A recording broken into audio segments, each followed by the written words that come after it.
마태복음 8장, 9장에서 산상수훈 이후에 예수님이 이제 온갖 병자들을 또 귀신 들린 자들을 이제 고쳐주시고 고통과 어둠에서 구원해 주시는 내용들이 기록되어 있습니다.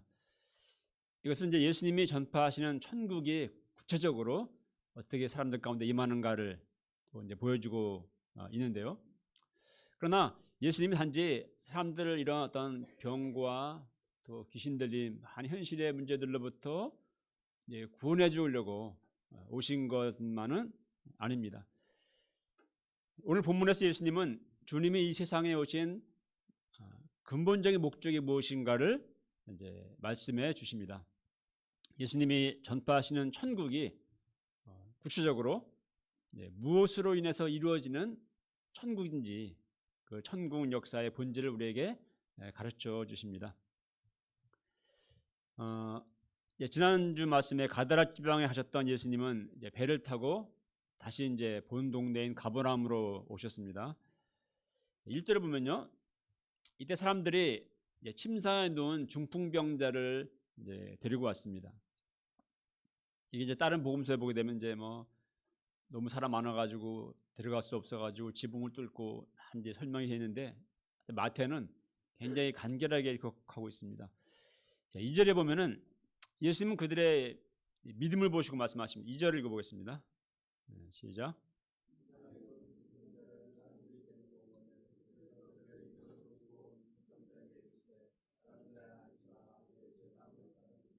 네. 예수님의 이 말씀은 좀 의외입니다. 그죠? 이제까지 많은 병자들이 예수님께 나왔잖아요. 이렇게 말씀하신 적은 없죠. 그냥 너의 병이 나음받았다 이렇게 말씀하시면 될 텐데 너의 죄사함을 받았느니라 하고 말씀하십니다. 왜일까요? 아마 예수님이 보실 때 이 사람의 중풍병을 고침받는 것도 중요하지만 그의 내면에 또 그 죄가 더 큰 문제였기 때문일 것입니다. 뭐 추측해 본다면은 뭐 젊은 날에 이분이 하도 술과 온갖 방탕한 삶을 살면서 죄를 많이 짓고 하여튼 이런 가운데 병도 걸리고 깊은 죄의식과 또 심판의 두려움 가운데 굉장히 내면의 고통을 많이 갖고 있었을 것으로 실지 모르겠습니다. 어쨌든 예수님은 이 말씀에 그곳에 있던 서기관들이 속으로 말합니다. 3절을 보면은 이 사람이 감히 신성 모독을 하고 있다 이렇게 이제 말합니다. 그러니까 단지 병을 고치는 것과 또 죄 사함을 선포하는 것은 굉장히 정말 다른 차원의 이야기거든요. 그러니까 이 죄 사함을 선포하는 것 때문에 이제 유대교와의 굉장한 첨예한 갈등이 시작되고 시작되게 됩니다. 자, 죄를 사는 것은 우리 하나님만이 할 수 있는 일이기 때문에 그렇습니다. 4절에 보면은 예수님은 이런 그들의 생각을 아시고 너희가 어찌하여 마음에 악한 생각을 하느냐 이렇게 말씀하십니다. 그러니까 이 표현이 약간 좀 재미있죠. 이 예수님이 신성을 모독하고 있다고 생각하는 그들의 생각이 악하다 이렇게 예수님 말씀하십니다. 그게 잘못이란 것이죠. 자, 누가 옳은 것입니까? 예수님은 죄 사함을 선포하시는 것이 신성을 모독하는, 감히 인간이 신성을 모독하는 말을 하고 있는 것이 아니라 자신이 세상에서 죄를 사하는 권능이 있는 주님이심을 증명하여 보이십니다. 6절로 8절을 읽어보겠습니다. 시작.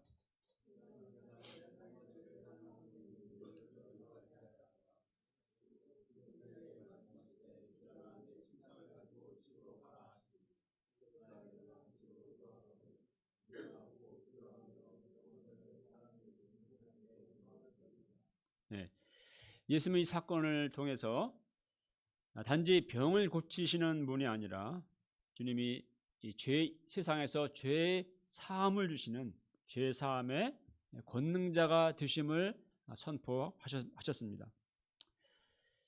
이것이 바로 예수님이 이 세상에 오신 목적입니다. 그렇습니다. 예수님은 죄 아래 있는 우리 인생들에게 죄 사함과 또 구원을 주시기 위해서 오셨습니다. 당시 수많은 사람들이 병고침을 받기 위해서 예수님께 몰려왔습니다. 그리고 또 500여 기적을 행한 경험한 후에는 빵을 얻어먹고자, 예수님께 가면 정말 엄청난 능력으로 빵을 주신다. 그래서 빵을 얻어먹고자 예수님께 또 몰려왔습니다. 오늘날도 사람들은 주로 절박한 삶의 문제 혹은 고통 가운데서 예수님께 또 나옵니다. 제 누님의 딸인 조카가 결혼을 했는데 아기가 안 생겨서 휴직까지 하며 애쓰다가 40이 훨씬 넘은 나이에 아기를 낳았습니다. 아주 직업이 다 잘 나가는, 또 남편도 잘 나가고 도무지 교회에 갈 소원이 전혀 없는 것 같이 이제 생각됐습니다. 근데 얼마 전에 누님께 들으니까 그 조카아이가 이제 교회를 가야겠다, 이런 말을 했다는 것입니다. 그래서 이게 웬일인가, 이유가 뭔가 들어보니까 교회 가면 딸아이가 잘 될 것 같아서 너무 소득이 얻은 자식이니까 이제 잘 될 것 같아서 이제 교회 가고자 한다. 충분히 그 마음이 공감이 됩니다. 하여튼 그런 동기로라도 교회에 일단 가게 된다면은 좋은 일입니다. 하기야 예전에 종로 한 후배 목자는 목자님도 아시지만 대학 신입생 때 그 예쁜 여학생을 보고 헌팅하려고 열심히 쫓아왔는데 그렇게 따라온 것이 종로센터였고, 그래서 계획이 없던 마스 공부를 하게 되고 예수를 만나서 목자가 되었습니다. 그런데 어떤 동기로 예수님께 오든 다양한 동기로 예수님께 오는데 중요한 것은 우리가 우리를 죄에서 구원하고자 오신 그 예수님을 만나는 것입니다. 사람들은 절박한 문제 때문에 혹은 마음의 평화를 얻고 싶어서 혹은 뭔가 복을 구하는 마음으로 예수님께 나오지만, 정말 우리 예수님께 나와서 우리가 얻어야 할, 예수님이 우리에게 정말 주고자 하시는 최고의 복은 예수님을 믿음으로 우리가 죄사함을 받는 것입니다.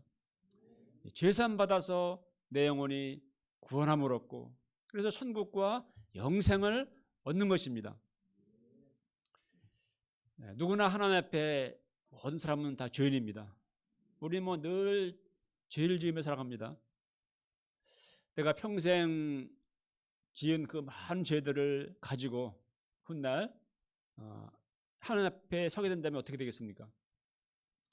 사람마다 남들이 알지 못하는 자신만의 죄의 기억들, 수치심, 또 정죄감, 또 심판의 두려움이 있습니다. 그 죄는 무엇으로도 잊혀질 수도 없고 또 없어지지도 않습니다. 세월이 지나도 또 내가 후회라고 자각을 해도 또 내가 많은 선행으로 뭔가를 보상하고자 해도 그 내 죄가 없어지지 않습니다. 그러나 오직 우리가 예수님께 나갈 때 주님은 우리의 죄를 사해 주십니다. 왜냐하면 예수님은 우리를 죄에서 구원하러 오신 하나님의 아들이시고 또 십자가에서 우리의 모든 죄를 위해서 속죄의 피를 흘려 죽으신 그리스도이시기 때문입니다. 이사야 1장 18절에서 하나님은 너희의 죄가 주홍 같을지라도 눈과 같이 희어질 것이요 진홍같이 붉을지라도 양털같이 희게 될 것이다 고 말씀하십니다. 또 시편 103편 12절에 동이 서에서 먼 것 같이 우리의 죄가를 우리에게서 멀리 옮기셨다고 말합니다.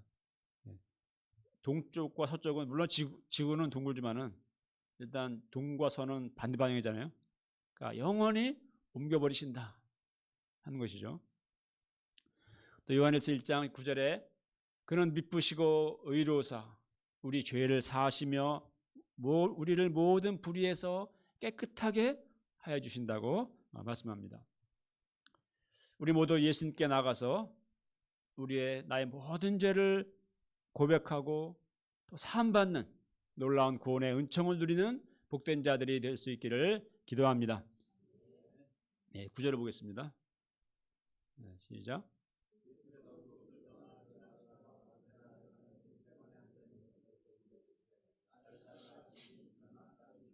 네. 이 9절은 참 독특한데요. 예수님이 세리 마태를 제자로 부르신 내용인데, 마태복음의 저자가 마태지 않습니까? 예수님이 자기를 부르신 내용을 기록하고 있습니다. 참 사복음서에서 좀 유일해요. 자기를 부르신 것을. 근데 굉장히 짧게 한 절로 기록하고 있지만은 우리가 한번 상상해 볼 때 마태가 이걸 기록할 때 마태의 마음이 어떤 마음일 것일까요? 아마 이 한 절로 기록하고 있지만은 아마 책 한 권으로도 다 담기 어려운 그 마태의 그의 삶이 이야기가 그의 마음이 아마 그의 마음에 들어 담겨 있었을 것입니다. 정말 가난했던 어린 시절, 아픔, 또 하나님이고 양심이고 비난이고 다 뒤로하고 돈을 인생의 목적으로 살았던 그의 삶. 그러나 돈을 많이 벌었지만 그러나 정말 기대했던 만족이 아니라 오히려 공허하고 또 정말 외롭고 했던 그의 마음. 그러다 어느 날 자기를 찾아오셨던 그에게 다가오셨던 주님.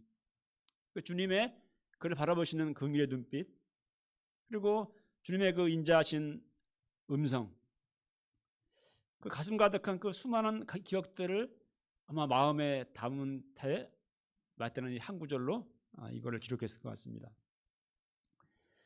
당시 창녀와 함께 죄인의 대명사였던 세리를 제자로 불렀다는 것은 오늘날 우리는 뭐 그런가 보다 하겠지만은 그 당시에는 누구도 상상할 수 없었던 정말 파격적인 또 충격적인 사건이었습니다.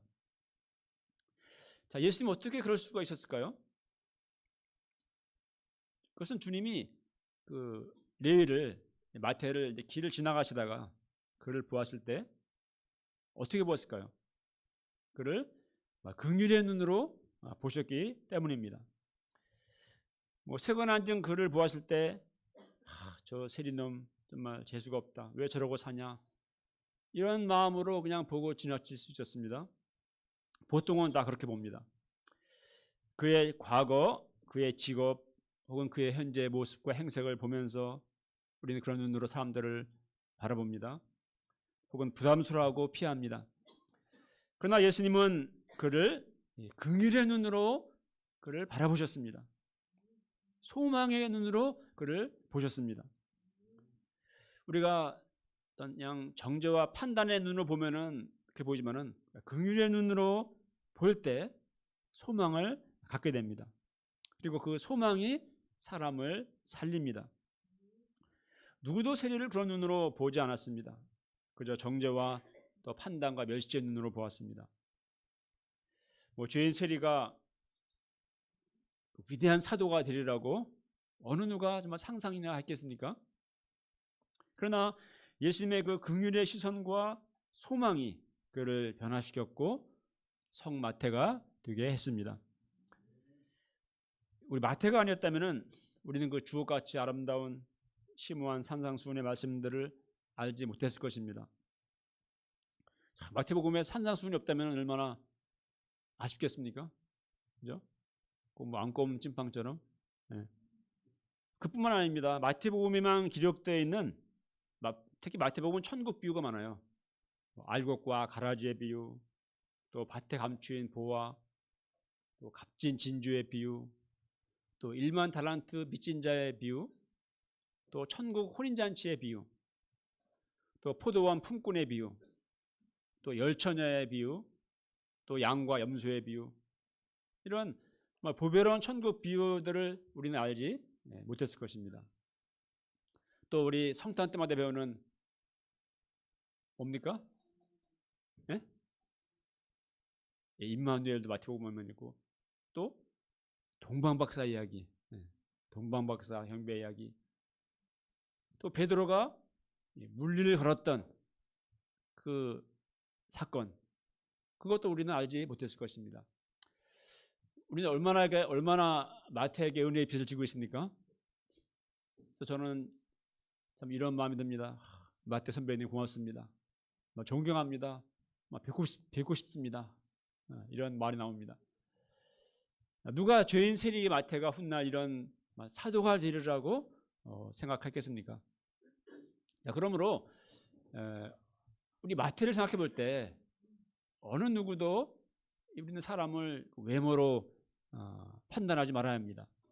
그가 어떤 삶을 살아온 사람일지라도, 또 그의 과거가 어떠할지라도, 또 그가 어떤 죄인일지라도, 지금 그의 모습이 어떠할지라도 그것으로 그를 죄인으로, 또 소망 없는 자로 우리는 낙인 찍지 말아야 합니다. 10절을 보십시오. 마태는 예수님의 제자를 부르심 받고 너무 감사해서 이제 사표를 내고 이제 송별회 겸 또 감사 잔치를 열었습니다. 그곳에는 많은 그의 동료, 선후배, 세리들과 또 그가 평소에 많이 알고 지냈던 세리와 더불어 누굽니까? 창녀들, 이런 많은 죄인들이 그곳에 가득했습니다. 마태는 이때 뭘 했을까요? 인생소감 앞에했겠죠, 그죠? 당연히 써서 하진 않을 거면 이제 구두려야겠지만은, 그래서 눈물로 인생소감을 발표하고, 그것은 정말 죄인 한 사람이 회개하고 하나님께 돌아오는 그 천국의 기쁨이 충만했을 것입니다. 그런데 이 모든 것을 못마땅한 눈으로 바라보는 사람들이 있었습니다. 그럼 이제 바리새인들이었죠. 그들은 예수님의 메시아들에게 말합니다. 어찌하여 너희 선생은 저런 죄리와 세인들과 함께 잡수시느냐? 어떻게 저런 죄인들과 함께 먹을 수가 있냐? 저렇게 그냥 막 웃으면서 떠들면서, 야, 정말 어떻게 그럴 수가 있냐? 그랬습니다. 자, 예수님은 말씀하십니다. 그걸 들으시고 12절과 13절 읽겠습니다. 시작.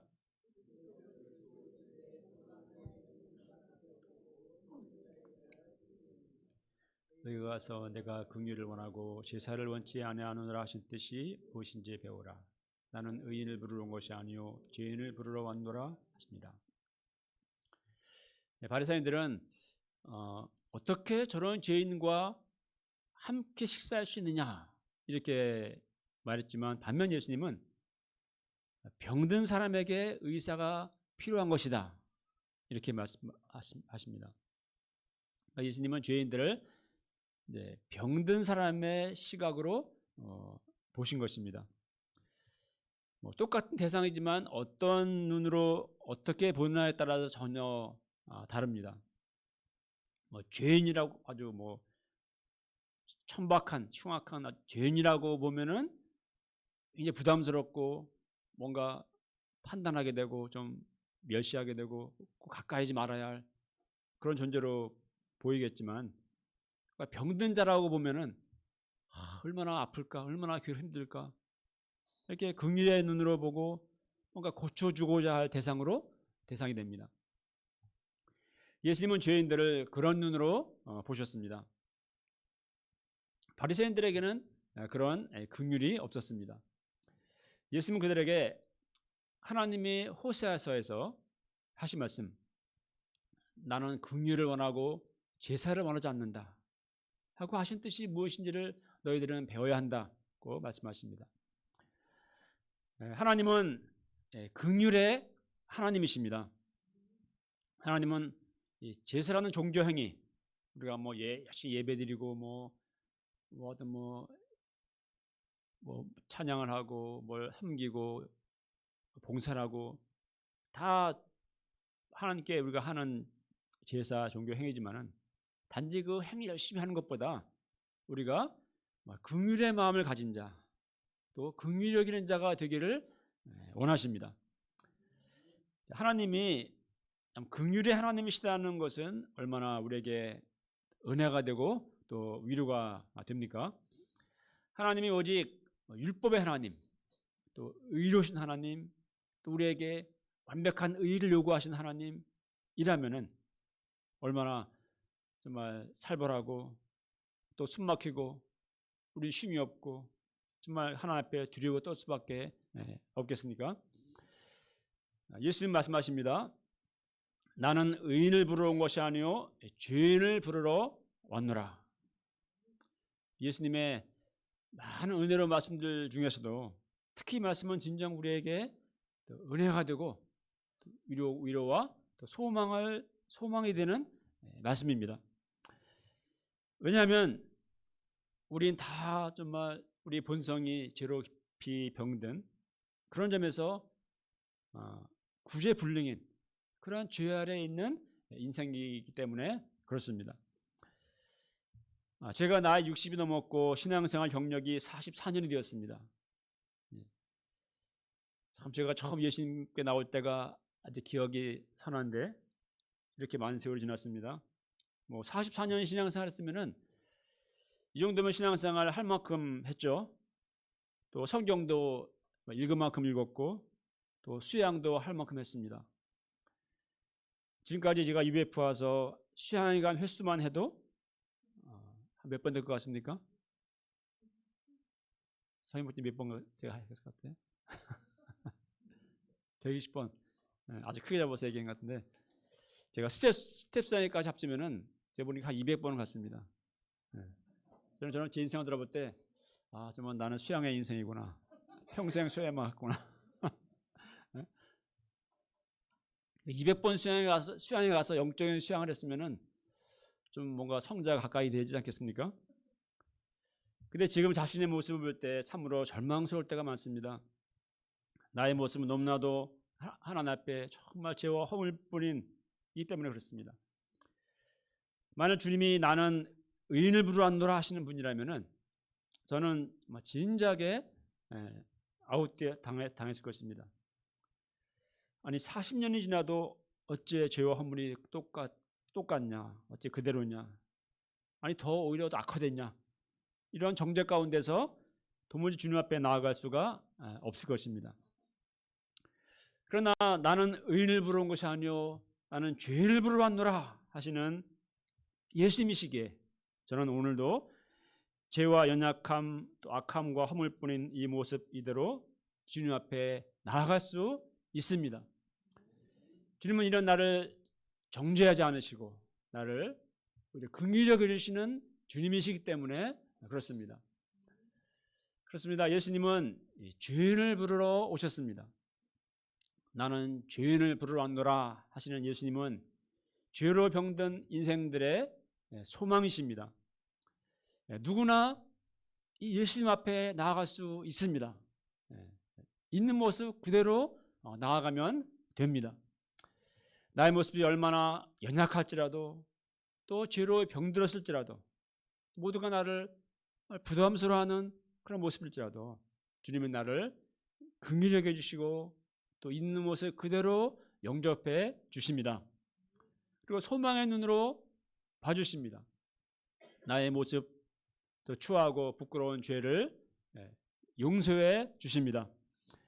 주님의 그 십자가의 사랑으로 능력으로 치유해 주시고 또 변화된 새 삶을 살도록 기다려 주시고 또 도와주십니다. 그러므로 나는 죄인을 부르러 왔노라 하시는 예수님 안에서 누구나 모든 사람은 소망이 있습니다.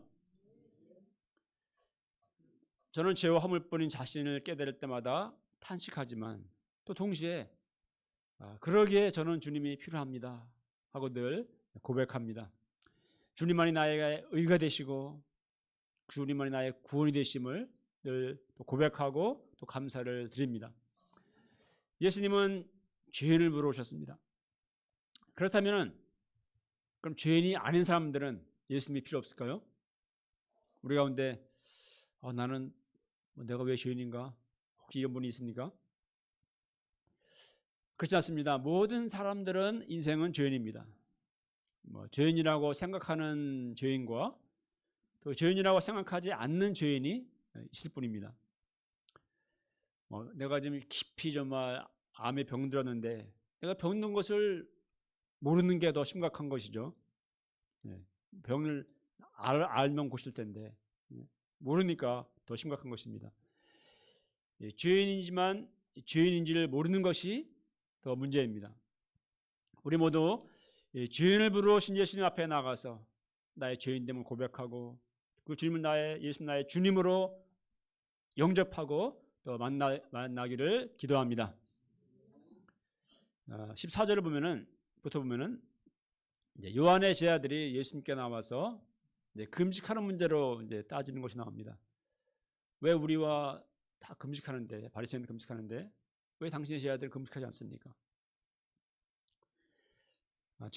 지금 뭐 죄인들이 죄사함 받고 뭐 새 삶을 살게 되는 천국의 역사들이 막 이제 시작되고 있는데 이들은 낡은 율법 신앙에 빠져서 왜 죄인들과 함께 밥을 먹냐, 왜 금식하지 않냐 하며 이렇게 비난만 하고 있습니다. 예수님은 이런 그들을 낡은 옷, 또 낡은 가죽 부대에 비유하십니다. 그래서 낡은 가죽 부대는 왕성한 발효를 일으키기 때문에 새 포도주를 감당하지 못하고 터져버리기 때문에 새 포도주는 새 가죽 부대에 넣어야 한다고 주님은 말씀하십니다.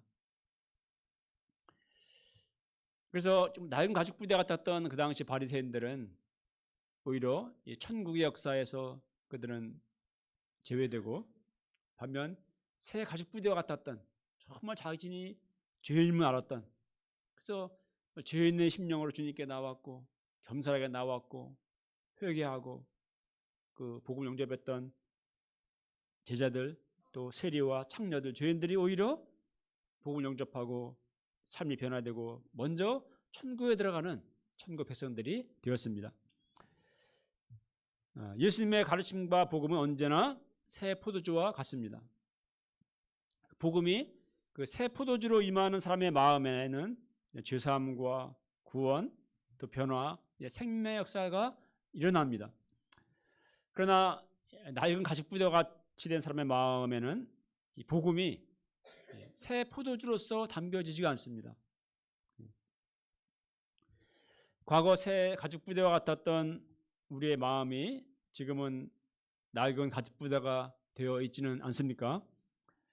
신앙생활을 하지만 예배를 드리고 또 말씀도 듣지만 내 마음에 더 이상 복음의 감동도 또 기쁨도 또 생명력도 또 설렘도 기대도 또 천국의 비전도 생겨나지 않는 그런 우리의 마음이지는 않습니까?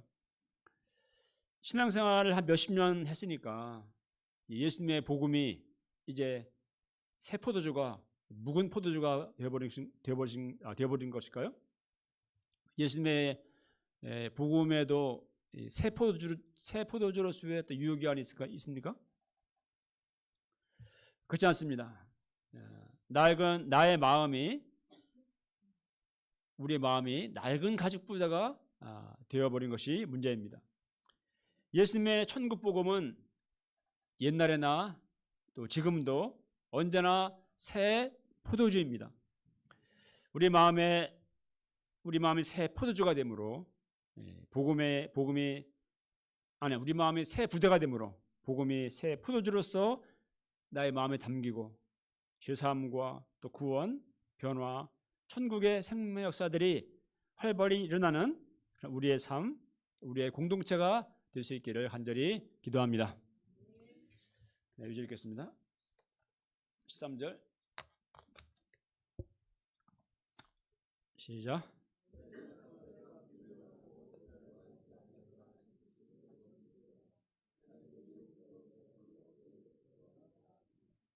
하나님 아버지, 우리는 참 죄롭기 병든 또 죄 가운데 소망 없는 자였습니다. 그러나 참 주님께서 이런 죄인들을 위해서 오시고 우리 죄를 위해 죽으시고 우리를 구원하시고 죄사함과 구원을 주신 또 천국의 백성들 되게 하시는 은혜를 감사합니다.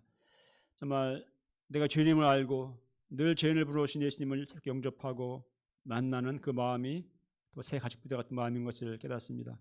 우리 마음이 늘 새 부대가 되어서 죄인을 부르신 예수님을 늘 새롭게 만나고 그 주님을 또 구원의 은혜를 깨닫고 또 감사하고 이러한 새 심령으로 주님을 섬기는 그런 우리가 되게 하여 주시옵소서. 예수님의 이름으로 기도합니다.